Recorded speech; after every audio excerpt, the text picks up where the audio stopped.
amanu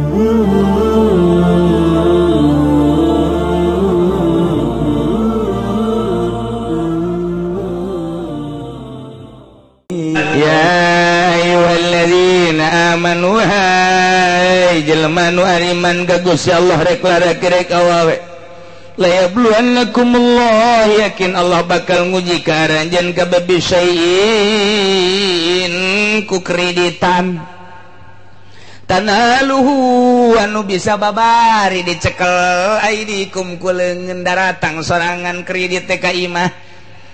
dek ngeridit mobil datang dek ngeridit motor datang diangsong-angsongkeun ka imah komo ai gincu mata madu geus das warimah hukum nu galal de mah urang kudu lempang ka ditu tapi tetep bae babari ieu dilarang ku Gusti Allah lialam Allah ngara Allah nyahoeun maya qafuhu bil gaib ka jelema anu sieun ka Gusti Allah secara gaib sieun teh ka Gusti Allah Allah teh Allah teh kadeu kurang tapi Allah innallaha ma'ana neuleukeun ka urang saha coba mayakhafuhu bil ghaib nu sieun ka Allah begitu datang angsongan kreditan ka urang inget ka Allah Allah neuleukeun riba ieu kajian kukumaha ge henteu abdi mah moal-moal ngredit moal abdi mah moal kadeuleu tegerna iman di jero dada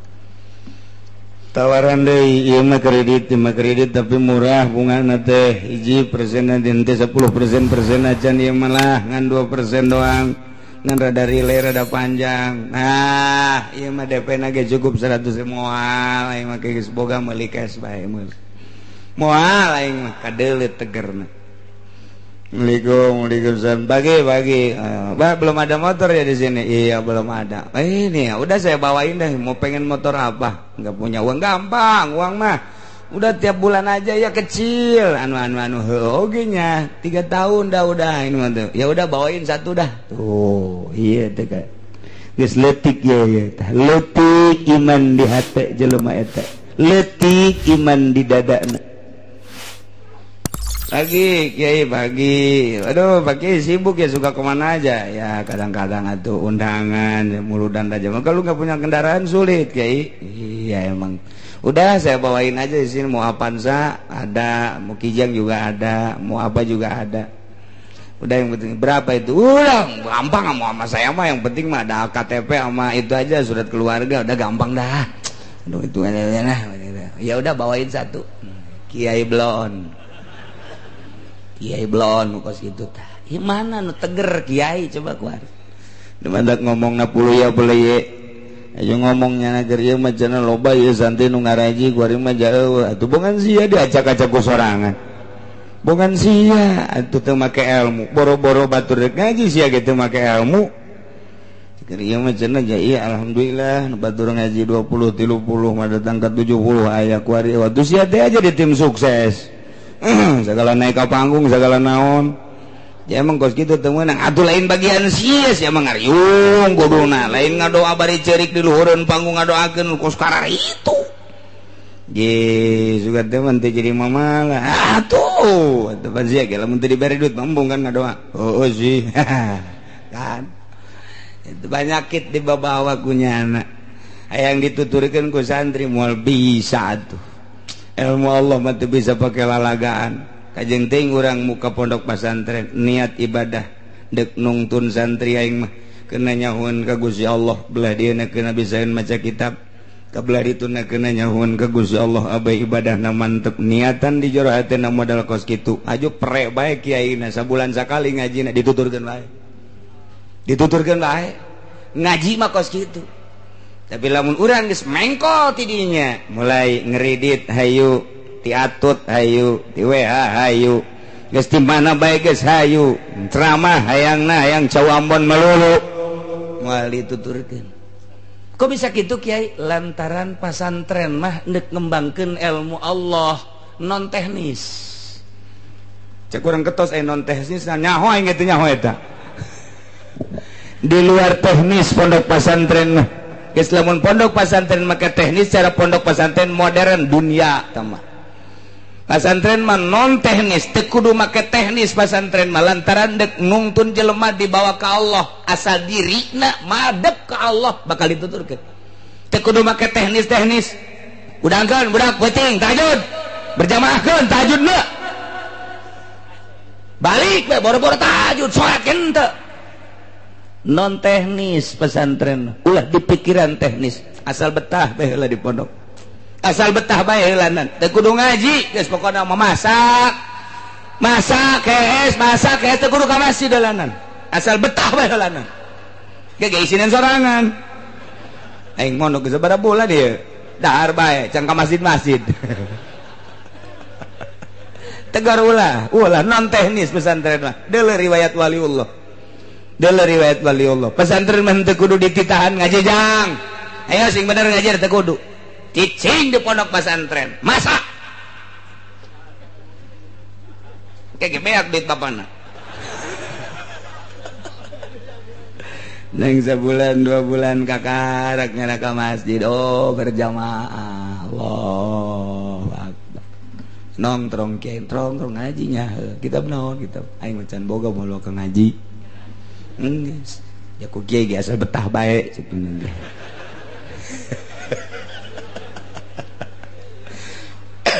teu aya aturan ngaji teu aya aturan sing ade ulah salah lantaran pondok pesantren mah aya anu setahun bisa ngejar 10 tahun beda ilmu Allah mah dikejar sabulan bisa mengejar pelajaran 10 tahun gitulah ya Allah lamun geus mere ilmu ka hiji santri Masya Allah eta mah make teknis gitu modern tah mah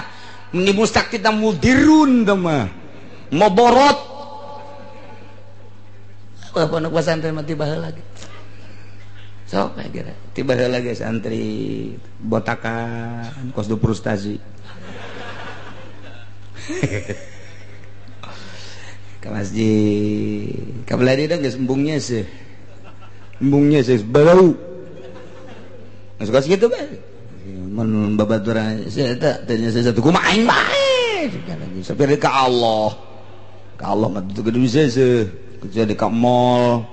ka Allah paling ge ngabatur aing jeung sia sih gitu loknya geus satu atuh bararu bentek eueuh masalah dahar teu puguh waktu emang santri puguh waktu atuh henteu coba bapak-bapak ibu-ibu datang ke pesantren Cilok jam sabaraha bae aya bae nu masak jam sabaraha bae aya nu masak tas subuh aya nu masak jam 7 aya nu masak jam 8 aya nu masak jam 10 aya nu masak jam zuhur kiai ka masjid nyana masak asar batur ngaji nyana masak penting waya istirahat nyana memasak keneh bae aja dicarekan ku kiai na ulah emang kos kitu pondok mah bebas di pondok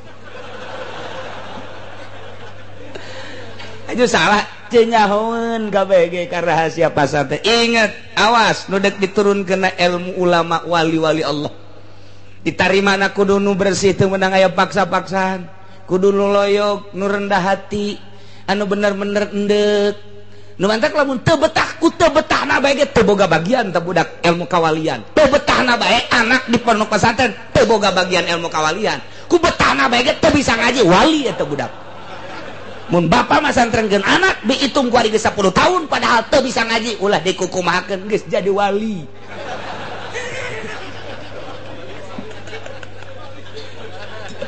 ye emang bae lain deui atuh lain deui pondok pesantren mah teu meunang aya aturan-aturan eta mah aturan-aturan ge sewaktu-waktu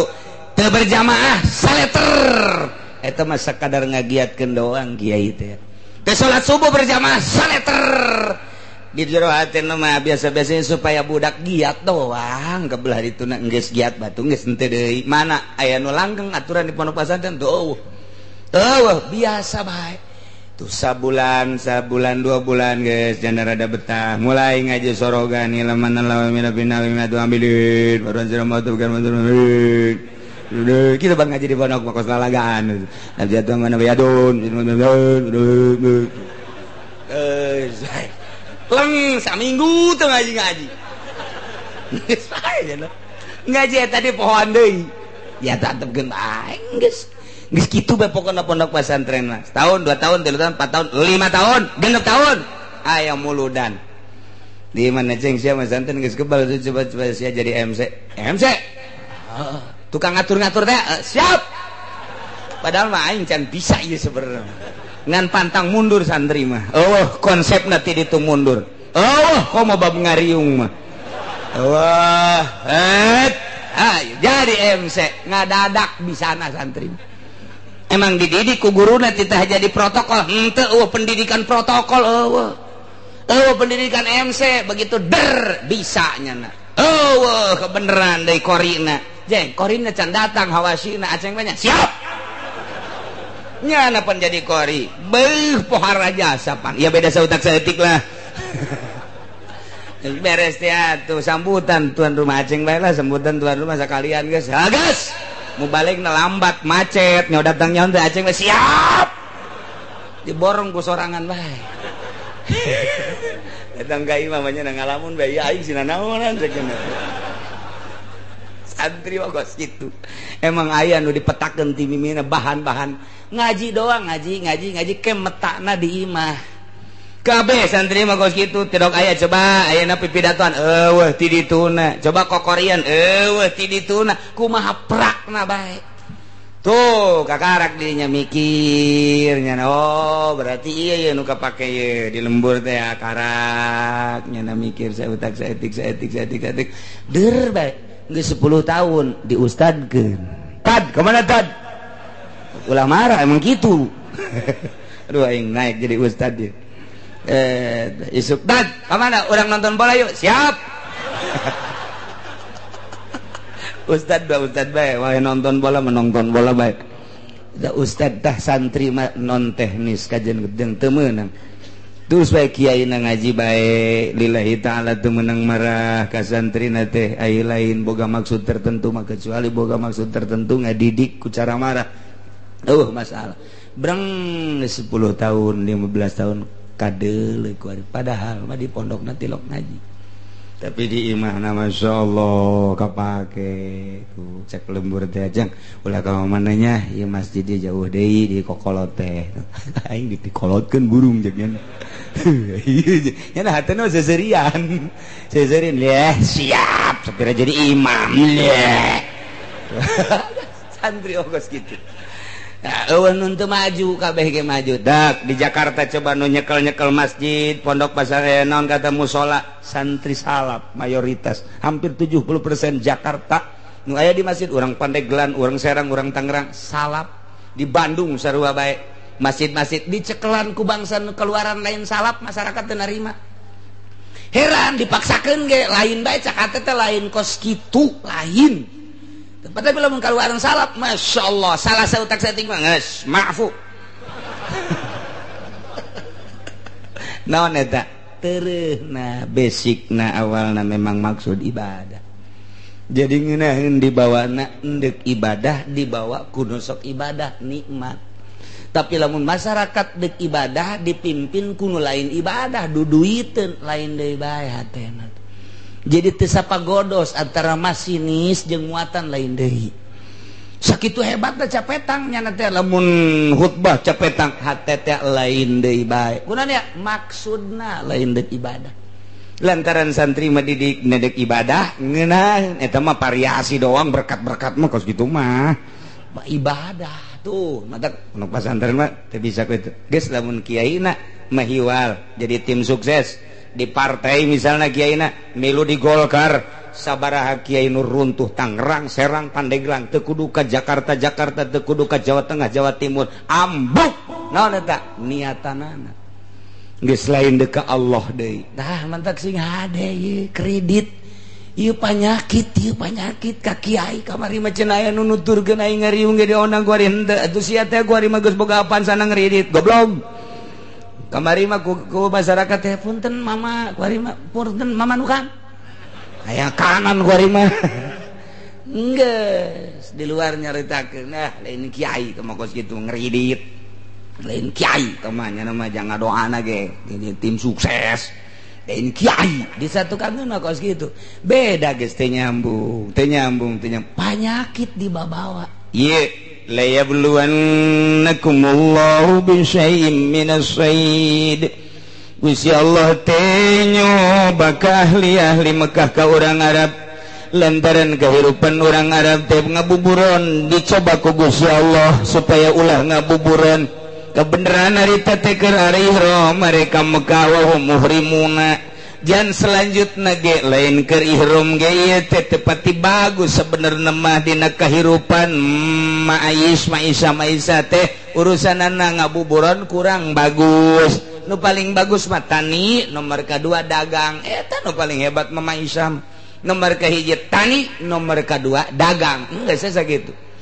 dagang nage sing hade deui tani nage sing hade ku ayeuna mah nah ya liya'lam Allah maksudna Allah dek nembongkeun ka nyaho Gusti Allah ge lain Allah supaya nyaho lain Allah teh dek nembongkeun ka nyaho Gusti Allah nu Gusti Allah geus apalin ilmu zuhurin supaya kanyahoan ku urang saha nu imanna mantep ka Gusti Allah jeung saha nu imanna teu mantep ka Gusti Allah bakal kanyahoan ku urang kanyaho Allah teh bakal kanyahoan ku urang mantak ilmu zuhurin ya Allah setik banget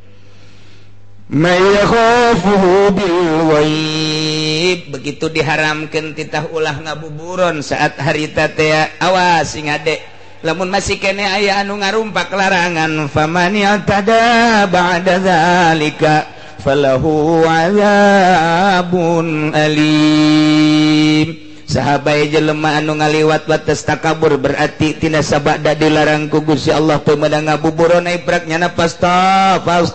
dahu terus bae nyana ngabuburon padahal mah geus dilarang ku Gusti Allah berarti nyana teh teu ngateye kana larangan Gusti Allah ieu mah awas diancam ku Gusti Allah falahu adzabun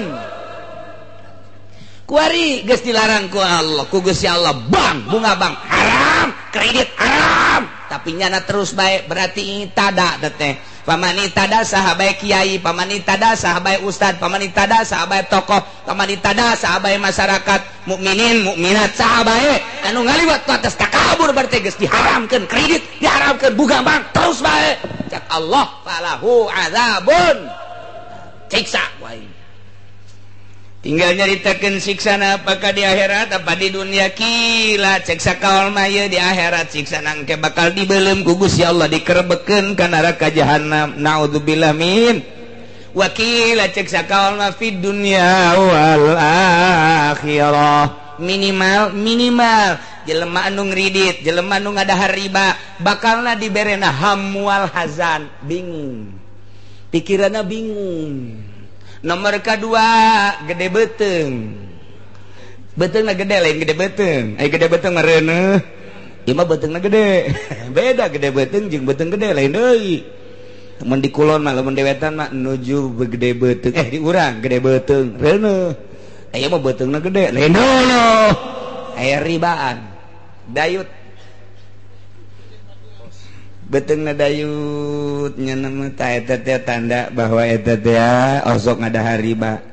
cek nu gendut teh tapi teu ngadahar aing gendut padahal teu ngadahar ulah kasinggung untung teu bae ieu mah keur carita panyakit di dunia teu untung teu bae aing sial cenah kiai gendut jan teu aing mah bab jelema teh ayeuna sakarakter jeung satipe jelema memang ku Gusti Allah dijieun postur tubuhna kuru bae sanajan gembul ge kuru bae teh mah aya jelema teh mun daharna gede lintuh mun daharna leutik kuru aya anu jelema teh saeutik bae daharna sanajan saeutik tapi lintuh bae beda-beda teh mah ngan ieu mah keur carita nyaritakeun falahu adzabun alim ieu nu asli nama jaga engke di akhirat geus teu samar deui ngan cek sakaol mah sarua di dunia ge bakal dibere di dunia di akhirat na jelas di dunia na hiji bakal dibere penyakit penyakit hazard penyakit syak jadi ieu bingung bae prihatin bae mang bae eta teh suuzon ke ka jelema suuzon bae coba ge kiai anu asup Golkar mah ka jelema suuzon bae kiai anu asup ulah asup Golkar pamarentah bae nyana sering jeung pamarentah bae nyana asup di jero suuzon bae ka jelema teu meunang nanaon suuzon bae mantak boro-boro jadi wali jadi solihin ge lain diganti ngaran moal moal lantaran suudzon. Coba lain lalagaan asal kiai geus bergelut mukhalid jeung pemerintah suudzon teh terus bae kasasaha ge suudzon bae lain cakula sehingga ada besi pajar cakula buka ge kitabna dina tafsir lain cakula kula mah ieu mah ngan nyambung lidah doang ngan kadengna ti sungut kula cabok sia ku aing suudzon bae ge asal geus aya ka pemerintah bae kanu lain teh suudzon bae. Tapi lamun cekas kiaina waya jeung pemerintah dakwah aing mah ka pemerintah ge waya jeung pedagang dakwah aing mah waya jeung masyarakat nya mah tilok aya suudzon-suudzonan biasa bae ka Gusti Allah nek duduhkeun ieu mah aing mah ka Gusti Allah waya nita ngazakat waya nyaritakeun teh jujur ka pemerintah teh pinarakaeun ka mah kabeh ge jelema kabeh ge ye bakal pae lempeng ngeunaheun kadengena sanajan teu nuturkeun atuh sanajan teu nuturkeun ngan kadengena mah tetep bae ngeunaheun atuh nyahoeunnya lagi kanu ngeunaheun mah masyarakat ge aya nuturkeun mah tuh henteu tah eta kos kitu tah lempeng. Nah ieu keur carita falahu adzabun alim bakal disiksa famani tada jelema anu teu nuturkeun ka Gusti Allah pasti disiksa. Di dia cerita cobaan masalah buburon kunyana dirumpak atau puguh ku Allah dilarang kunyana dilaksanakan takabur berarti tenurut ka Gusti Allah pasti disiksa anak puguh ku Gusti Allah dilarang ngeridit teh terus baik motor ngeridit sepeda ngeridit imah ngeridit dahar ge ngeridit terus baik ta eta teh falahu adzabun naudzubillah min. Mudah-mudahan orang gabehan dibere caang hati orang dibere cekas hati orang sehingga orang narima aturan-aturan ti Gusti Allah bisa ngalaksanakeun sagabeh parendahanana bisa ngajauhan sagabeh laranganana sehingga orang maut aya dina ridho Allah Subhanahu wa taala digiring di masyar menuju surga Allah di bawah bendera Kangjeng Nabi urang Kangjeng Nabi Muhammad sallallahu alaihi wasallam uga di bawah bendera panji-panji guru-guru urang anu ahli-ahli Allah Subhanahu wa taala amin ya rabbal wallahu a'lam.